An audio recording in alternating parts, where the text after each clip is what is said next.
Natasha. Hi, How are you? I'm good. Good to see you. Good to see you, Sophia Soda with the Nerds of Color, and I am so excited to talk to you. Thank you for your time today.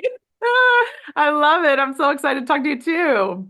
Congratulations. We're so happy to see you back in the White Lotus, and I have so much to ask you. But the first thing I want to ask you is how has she changed from Hawaii to Thailand? What is her mentality going into the White Lotus, Thailand?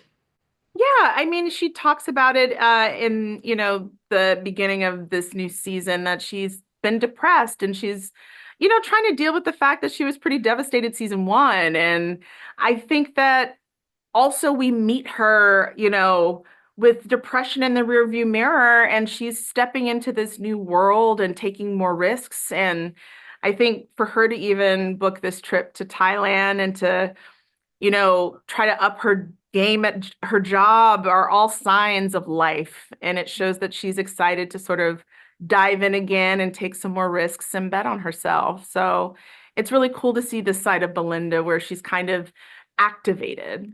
Yeah. And Belinda has a little romance this season. We love to Hmm. see it. They seem really into each other. What can you kind of tell us about this relationship and how it affects her in the series? Yeah, I mean, workplace relationships aren't anything new. And I think there's something kind of sweet when you're working alongside someone, you're both passionate about the same thing. And I think for Belinda, so much of her life is spent giving of herself, to her son, to her clients, to her business ideas. And Porn Chai wants to give to her. He doesn't want to take. And So beautifully said. Oh my gosh. and I think that when you meet someone that wants to fill your cup, that shit's attractive. So she really does allow herself to lean into that, that care that he's trying to give her. Yeah, definitely.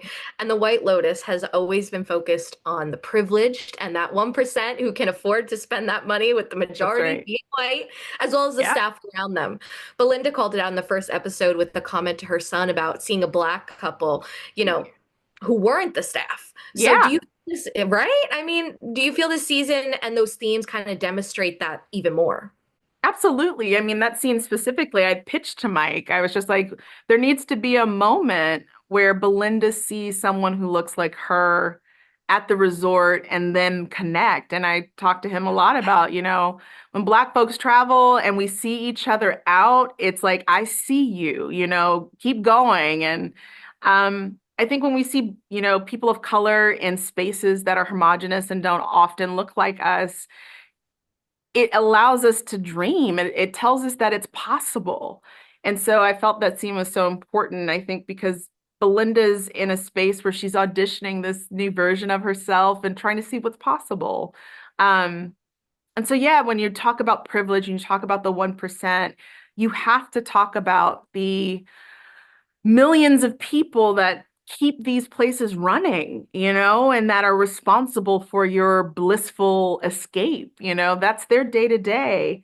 And so it's an honor to play someone who's representing that on screen to show in very stark contrast the difference between, those two groups.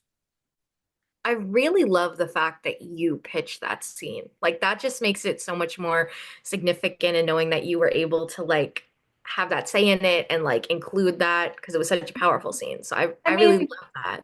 and it's Mike, I've worked with so many people and not everyone is as collaborative, and he's so like he gets it, and we're both writers, we're both actors, we're both directors, and so we can nerd out about, the script, and he trusts me, and it's so wonderful to be seen fully as a creator. And we did the same process in collaborating season one because he's very aware that he's not a Black woman. And so I want to be able to bring that authenticity to the role. And, I also was responsible for the fact that Belinda wears a bonnet when we see her wake up. It's just like we want things to be real and authentic and feel like Belinda is Belinda always. And so it's really cool to work with someone that sees the value add of that kind of collaboration. It's so important. It makes Yeah. all the difference. And Yeah. obviously, Thailand is such a beautiful location to film in with so much life and culture. Did Yeah. being immersed in the country and the culture impact your portrayal of the character anyway, especially since you did have season one in the past, and or even impact you as a person, kind of leaving that experience? Yeah, I mean, both. One, I think as an actor to be able to perform in a practical location and not on a sound stage, it allows you to sort of access the reality of the scene, more quickly. And um, it's real, sometimes the scene has to stop because, the cicadas are screaming or the frogs are talking too loud or, I ruin a take because I see a lizard, So That would there's be me. there are all these cool moments that I think are a product of being in the place that you're meant to be. And I think personally, it had a profound effect on me. When I was there, I learned, from some of the crew, the Thai crew, that Thailand has never been colonized. And I know you can feel that shit. You can tell that they're not constantly trying to heal, historical trauma. It is such a free and light place that's so welcoming. And um, it's why I think so many people are drawn to Thailand because you can go there and know you can be 100% yourself. And I think the guests at Thailand, at the White Lotus season 3 they're being themselves and they're realizing that it ain't all that it's cracked up to be. So well said. So well said. And I want to ask you a question that I always like to ask actors because for me, I'm always about the small details and hearing about the small details. And I Yeah. know audiences don't always pick up on that because they're focusing on the story or the scene. Yeah. Is there a small detail that helped you portray the character or get into character that audiences might not pick up on, but it was always important to you? Yeah. That's a great question. I think for me, a small detail with the character. I mean, there's so many.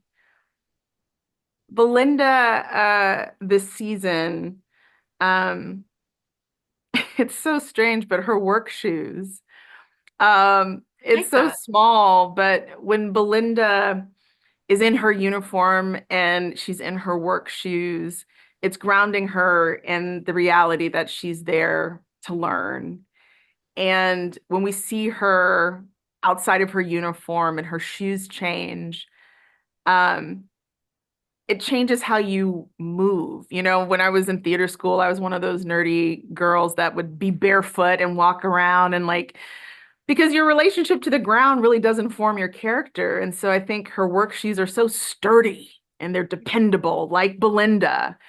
And when she's not, in work mode, she's wearing some cute shoes that might be a little impractical. And, the sandal has a strap that's kind of digging it in her heel, but they look too good to take off. And so, yeah, I think her work shoes for sure. I love that. And then lastly, obviously, this show has just become so popular and so talked about. What is it about this show that you think sticks with people and creates those conversations? Yeah, I mean, people love mess, right? Right? The show is messy as fuck. Um, but it's That should also be the tagline. right, messy as fuck. But it's also, I think it's escapist at the same time. Um, and I think it's this siren call for people to genuinely look at themselves. I just remember very distinctly season 1. I forget which outlet, it might have been BuzzFeed. There was this quiz of which White Lotus character are you? And I had a friend that came back as Jake Lacey's character, and he was shook. And so it's audiences are looking at the characters and being like, who am I most like? What am I missing? So it's encouraging conversation around who you are and who you want to be and how to close the distance. So well said. Oh my, I couldn't imagine getting that result on the quiz. But on that note, thank you so much for your time, Natasha. I really appreciate it and congratulations. Thank you so much. Great talking Thank with you. you. Professional artists and professors. Maybe a nerd who's just like you, talking about the things that you like too. So I invite you to the NOC. In full color, you see me. The hard knock life. Comics, movies, and TV. Yeah. Pop culture with a different perspective. Watch it on your screen. Hit play, so check this.